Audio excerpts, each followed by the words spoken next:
Hello, students. Welcome to the class. I'm Yogita. Our subject is nutrition for nurses, and today we are going to discuss about National Nutritional Policy. It's one of the important project I can say. Now, Government of India has adopted National Nutritional Policy in the year 1963. The main aim of National Nutritional Policy (NNP) is to improve the health of general public. The ultimate aim is to improve the health, enhance the health status of people. The second aim is to reduce the ill health among the individual which may occur due to malnutrition. See, there are a lot of cases, disease conditions. Now, most of the time, these diseases may occur due to malnutrition. So, the main aim is to reduce such kind of illnesses. So, that's the important aim of National Nutritional Policy.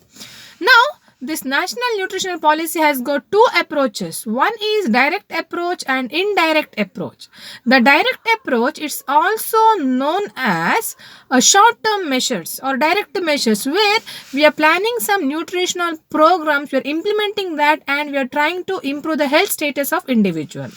Here, mainly we can use national or immunization schedule, ICDS program, oral rehydration therapy, vitamin A prophylaxis program, program for popularize the low cost nutritional food, and fortification of essential food items. So these all are the important measures what we are doing in direct measures in National Nutritional Policy. First is now immunization schedule. You all maybe know that immunization schedule from the birth to till 5 years. So here make the people aware about this immunization schedule. These immunization vaccines are available in PHC or government hospital or some community health centers for free of cost.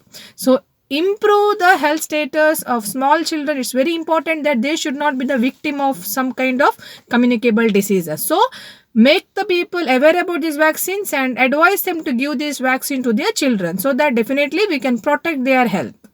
Oral rehydration therapy. We should make the general people aware about these ORS procedures. It is ready-made available in the medical market, but in case if it is not available, how they can prepare that? Definitely, when with the help of sugar and salt and water, we are able to prepare that. But when to give? When the children are suffering with kind of cholera, diarrhea, severe vomiting diseases, there is a chance that they'll go for dehydration. Then chances of death are more, mainly in rural slum areas. So we need to educate the people regarding ORS therapy. Then vitamin A prophylaxis program. Now this program will help to prevent the children from vitamin A deficiency disorders.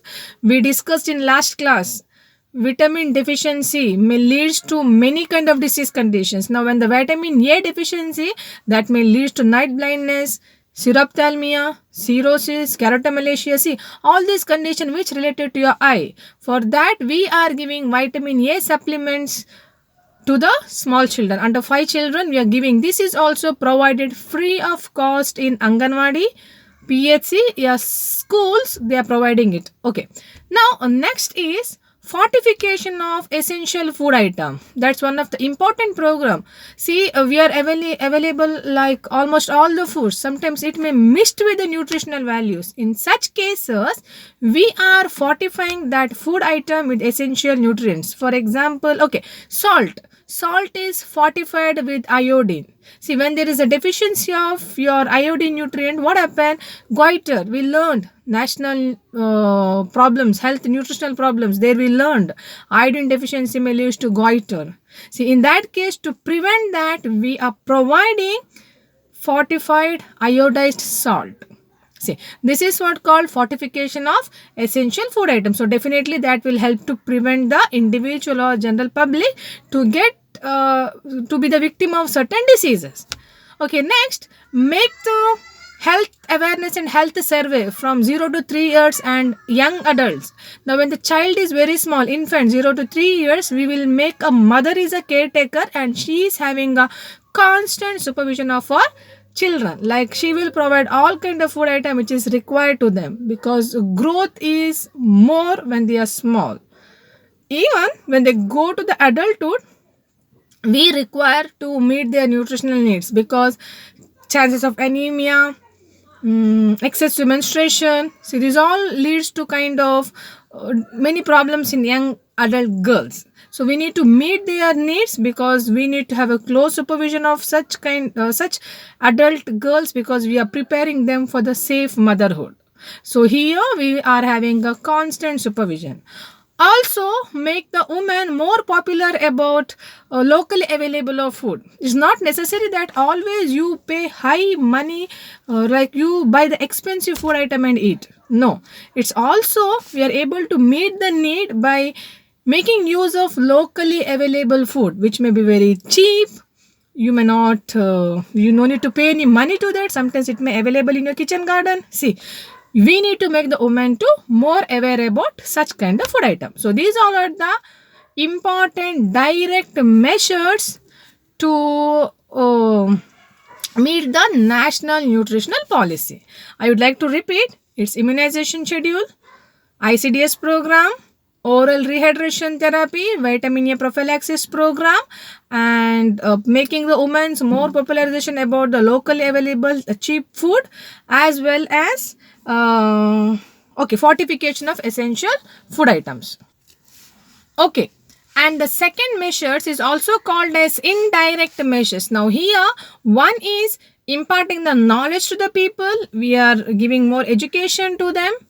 We are having a good communication system, improving the or preventing the food adulteration, improving the quality of food, and nutritional surveillance, and minimum wage administration, and research programs. Now these all are the measures which used in indirect measures.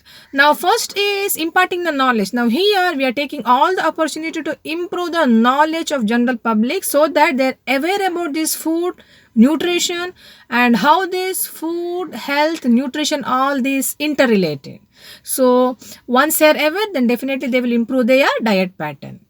Preventing the food adulteration. There's a more chance that for the sake of money, people are making a food adulteration, that mixing the food stuff with the some non-nutritive food values. Then quantity will increase, quality will come down. This is only for sake of money. So that need to be streamlined. There should be a strict act, as well as some safety rules and regulations. Definitely that help us to prevent this food adulteration. Then we are making a women must be paid for the work what they are doing, so that definitely they are working more towards in case in the section of food and nutrition, so that a minimum wages will be fixed for all the women who work under this. That definitely that motivate the women to work in this sector. Then doing certain research programs, definitely that will help to improve the nutritional policy. How to improve the food, because when the food status is improved, definitely individual health status is improved. When the individual health is improved, definitely overall growth of a nation will occur. Country will not have a burden of malnutrition, nutrition related health issues. Then implementing or surveillance of nutritional programs. See, there are a lot of programs like vitamin A prophylaxis program, iodine deficiency disorder control program. So many kind of nutritional programs are implemented or sponsored by a government of India. Now whether that programs are absolutely implemented, people are getting that a service, people are able to make use of that benefits, or they're able to get all the services in their local area, that must be surveilled. So all these should be streamlined, so that government will have an exact track.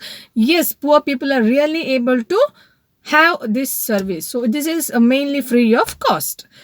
Then we are making certain national nutritional policies that must be implemented, so that it take a great measures to maintain the quality of food item what you are preparing. So when there is a quality, definitely that will meet the need of an individual. So these all are the measures what we are using in indirect measures in national nutrition policy.